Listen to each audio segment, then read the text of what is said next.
सुखदेव जी कहते हैं राजन, मैं जानता हूँ तुमको श्राप लगा है, लेकिन तुम अपना मन गोविंद के चरणों में लगा दो, बिल्कुल तुम्हारा मोक्ष हो ही जाएगा। कहते हैं कि ब्राह्मण है जो कन्नौज में रहता है, और ये ब्राह्मण कालकुब्ज है, बहुत शुद्ध ब्राह्मण है। 3 समय की संध्या करता है। संध्या किसे कहते हैं? जब समय का संधि का समय होता है उसे संध्या काल कहते हैं। रात्रि समाप्त हो रही है, दिन प्रारंभ हो रहा है, अर्थात संधि हो रही है। ब्रह्म मुहूर्त, उस समय संध्या वंदन किया जाता है। दोपहर में संध्या वंदन होता है और दिन जा रहा है, रात्रि का प्रवेश होने वाला है, उसे संधि कहते हैं। संध्या काल में भी संध्या वंदन होता है। ये ब्राह्मण जो कालकुब्ज है 3 समय की संध्या करता है, भगवान की पूजा करता है, वेद पाठ पढ़ता है, गीता पुराण का अध्ययन करता है। लेकिन एक बार की बात है, हवन करने के लिए जंगल में सूखी समझा लेने के लिए जब यही अजामिल गया तो उस जंगल में एक कुछ अटपटा सा दृश्य देख लिया। मनुष्य के जीवन में एक क्षण का संग और एक क्षण का कुसंग जीवन को बदल देता है। संग का और कुसंग का बड़ा प्रभाव पड़ता है। अजामिल ने दृश्य क्या देखा? एक व्यक्ति के पास एक वेश्या बैठी है जो कुछ अटपटांग वस्त्रों में है। दृश्य दिमाग में पीट हो गया, कुसंग मन में आ गया। घर को आया, लेकिन वो बात मन से नहीं निकल पा रही है, वो दृश्य दिमाग में चल रहा है। अंतोगत्वा वही अजामिल वेश्या को घर पर ले आया, अपनी पत्नी का त्याग कर दिया। गांव वालों ने कहा तुम गांव में रहने के लायक नहीं हो, गांव के बाहर उसको निकलवा दिया, तो अपना घर बाहर बना लिया। अजामिल उस वेश्या को लेकर के गांव के बाहर जब रहने लगा, कुछ संतगण गांव में आए। संतों ने पूछा कि मैं शुद्ध ब्राह्मण के घर में आज रुकना चाहता हूँ। गांव में कुछ मजाकिये लोगों ने कह दिया हाँ तो तुम्हारे रुकने का स्थान तो अजामिल के यहाँ, बड़ी अजामिल के घर में चले जाओ, वो घर दिखाई दे रहा बाहर। संतों को पता नहीं था, संत पहुंच गए, रात्रि का समय था, आवाज लगाई अजामिल घर पर हो। अजामिल ने जब दरवाजा खोला तो क्या देखा? संत खड़े हैं। और ध्यान देना, संतों का दर्शन छोटा नहीं होता। भगवान की जब विशेष अनुकंपा होती है, भगवान की जब विशेष कृपा का समय जीवन में आता है, तब संत का दर्शन होता है। बिनु हरि कृपा मिले नहीं संता। संतों का दर्शन हो गया। संतों ने कहा अजामिल आज की रात्रि हम तुम्हारे घर में रुकना चाहते हैं, मेरे भोजन की कुछ व्यवस्था करो। अजामिल ने कहा मैं आपको रोकने में सक्षम नहीं हूँ। संतों ने कहा नहीं नहीं, तुम्हारे गांव में हमने सुना है तुम शुद्ध ब्राह्मण हो, इसलिए हम तुम्हारे घर पर आए हैं। अजामिल ने कहा प्रभु मैं पहले शुद्ध था, अब नहीं हूँ, अब तो पतितगामी हो गया हूँ। संतों ने कहा कुछ भी हो हम तुम्हारे यहाँ ही रुकेंगे, हमें कुछ भोजन की व्यवस्था कर दो, हम खुद भोजन बना करके भोजन करेंगे, रुकेंगे। आटा इत्यादि जो कुछ चाहिए था संतों को दे दिया। संतों ने बना करके भोजन किया। और संत के जीवन में 2 मुख्य कार्य होते हैं। संत के जीवन में दो कार्य बड़े विशेषता के साथ होते हैं। वो दो काम कौन है? एक भोजन और दूसरा भजन। संत भोजन करेंगे तो उसके बाद फिर भजन करना ही करना है उनको। भजन क्यों करते हैं? जिसका अन्न हमने खाया है पता नहीं कैसा अन्न हो, और अन्न आजकल का अच्छा नहीं है, अन्न दूषित हो गया है। इसीलिए तो बुद्धि किसी के काम नहीं करती। जैसा खाओगे अन्न वैसा बनेगा मन। मन बेकार हो गया सभी का। यहाँ तक कि कहा गया है कि भोजन बनाने के समय पर बनाने वाले का जैसा विचार होता है वो विचार भोजन पर पहुंच जाता है। बनाने वाले का विचार भोजन में पहुंच जाता है। यदि क्रोधावेश में भोजन बनाया गया उसका टेस्ट, और प्रसन्न चित्त से भोजन बनाया गया है उसका टेस्ट स्वाद अलग अलग हो जाएगा। लेकिन अब तो भोजन है नहीं, अब तो भोजन के जगह पर खाना हो गया है। खाना खा लो, खाना बन रहा है, खाना बन गया है, भोजन कहाँ है? भोजन किसे कहते हैं? जो भजन के साथ बनाया जाए उसे भोजन कहते हैं। या तो भजन गुनगुना करके साथ में भोजन बनाया जाए, और ना गुनगुनाया जाए तो कम से कम मोबाइल में लगा दिया जाए ठाकुर जी का कोई सुंदर सा भजन। मोबाइल बढ़िया भजन से गा रहा है और भोजन इधर बन रहा है, आनंद आ जाएगा भोजन में। लेकिन अब भोजन नहीं है, अब तो खाना है। जो बिना विचार के बनाया जाए वो खाना होता है, जो भजन के साथ बनाया जाए वो भोजन होता है। और जब भोजन की थाली निकाल करके ठाकुर जी के आगे रख दी जाती है तो फिर वो भोजन भोजन नहीं रहता, फिर भोजन वो प्रसाद बन जाता है। और प्रसाद क्या है? पासे प्रभु, सासे साक्षात, और दासे दर्शन। साक्षात प्रभु का दर्शन ही तो प्रसाद है।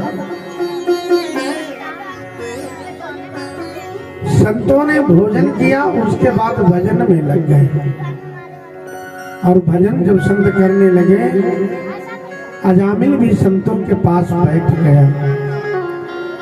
और संतों के पास अजामिल बैठा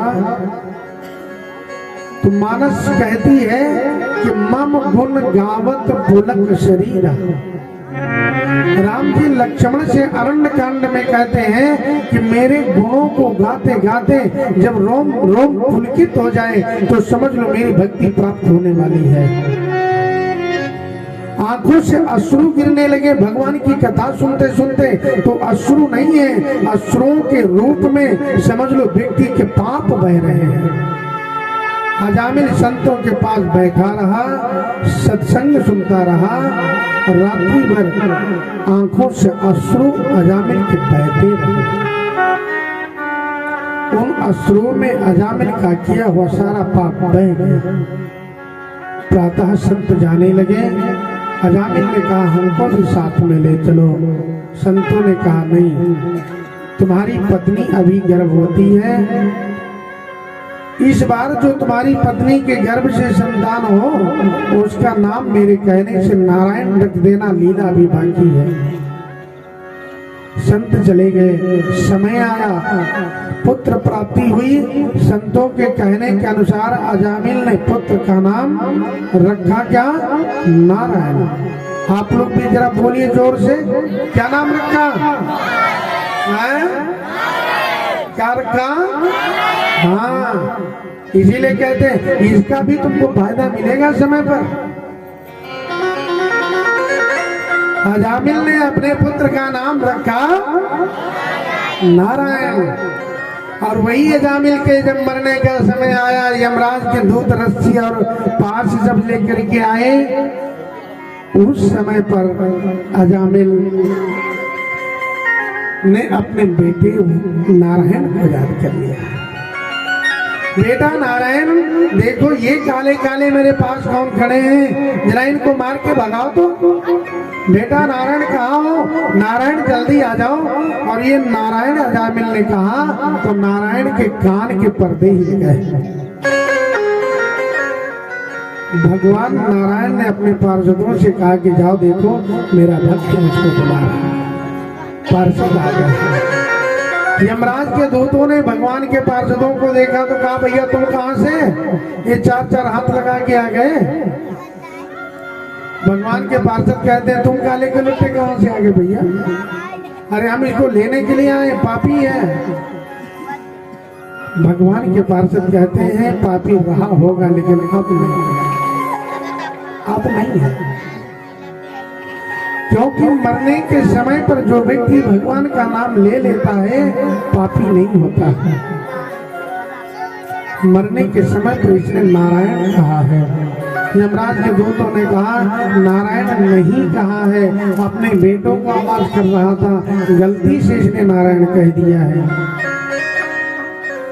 भगवान के पार्षद कहते हैं भगवान का नाम जान कर लिया जाए चाहे अनजाने में लिया जाए।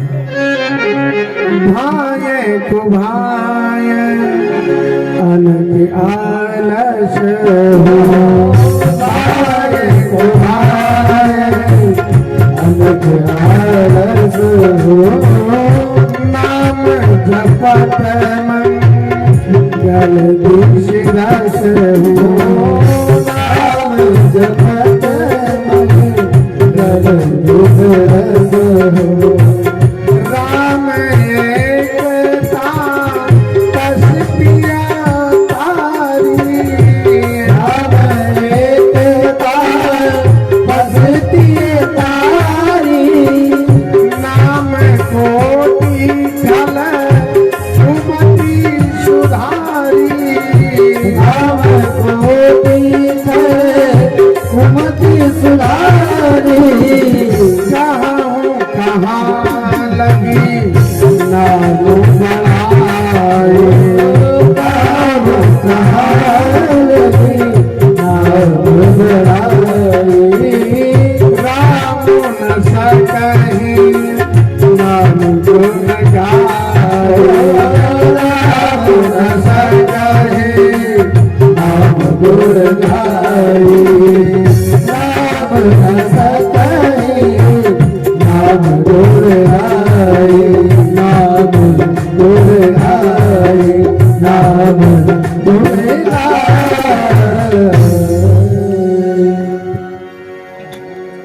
कहाँ लगी नाम बढ़ाई, राम न सकहि नाम गुण गाई। राम अपने नाम की महिमा स्वयं नहीं गा सकते, ये नाम की महिमा है। भले इसने अनजान में भगवान का नाम लिया है लेकिन कल्याण तो करेगा, क्योंकि भगवान के नाम का ये स्वभाव है। जहर कोई जान करके पिए चाहे अनजान में पिए, व्यक्ति को मरना ही मरना है, क्योंकि जहर का स्वभाव मारना है। दवा कोई जान में ले चाहे अनजान में खा जाए, बुखार उतरना ही उतरना है, क्योंकि पैरासिटामोल का तो यही स्वभाव है। एसी लाख खाओ गैस खत्म होनी है, एसी लाख का एक कमाल है।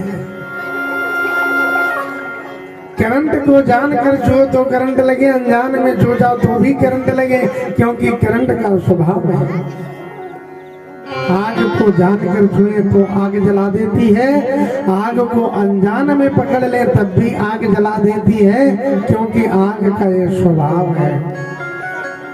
उसी प्रकार भगवान का नाम हम चाहे जान में ले चाहे अनजान में ले, भगवान का नाम कल्याण ही करेगा, ये भगवान के नाम का स्वभाव है।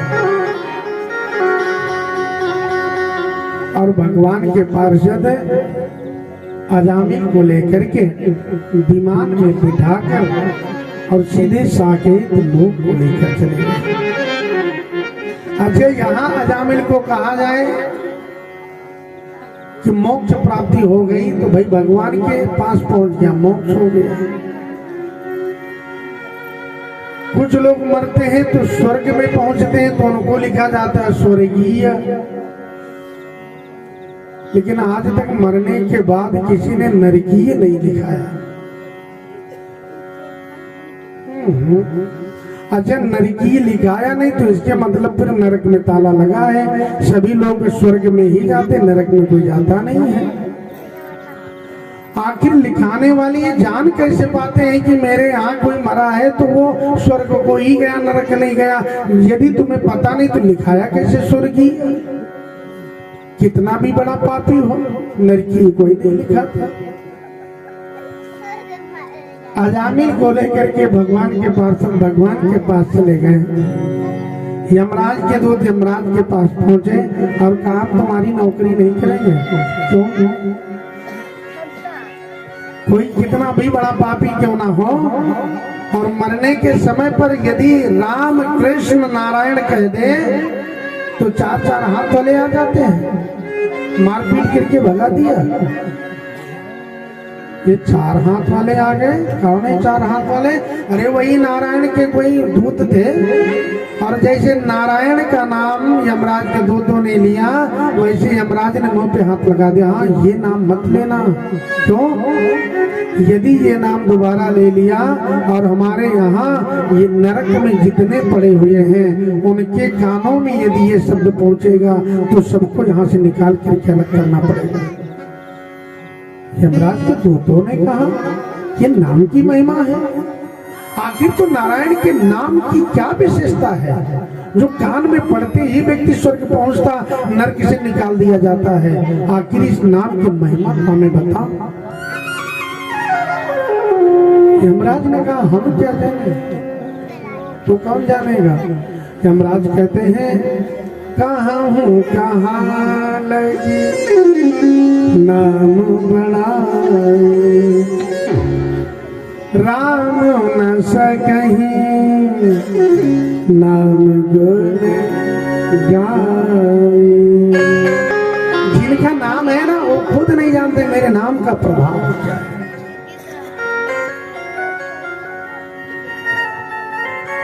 सुखदेव जी कहते हैं राजन, भगवान के प्राप्ति के 4 मुख्य कारण हैं: रूप, नाम, लीला, धाम। या तो भगवान के रूप का दर्शन किया जाए, या तो भगवान का नाम जपा जाए, या तो भगवान की लीला का दर्शन किया जाए, या तो भगवान के धाम को जाया जाए। ये 4 मुख्य कारण हैं। ये चारों हमें मोक्ष की प्राप्ति करवा देते हैं।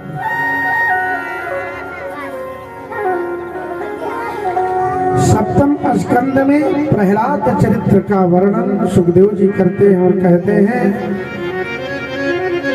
हिरण्याकश्यप और हिरण्याक्ष ये 2 भाई हैं। हिरण्याक्ष पृथ्वी को लेकर के जब चला गया, भगवान ने 12 अवतार धारण करके और फिर पृथ्वी को मुक्त करवाया। और इस बात को लेकर के हिरण्याकश्यप बड़ा शत्रुता का भाव भगवान से बना करके रखने लगा। मेरे भाई का वध किया इसने, बहुत घोर तप किया हिरण्याकश्यप ने। और घोर तप किया तो ब्रह्मा जी प्रकट हुए और कहा वरदान मांगो। हिरण्याकश्यप ने कहा हमें अमर कर दो। अमर नहीं हो सकते हो, मृत्यु लोक है। मृत्यु लोक में जो आया है उसको मरना ही पड़ेगा।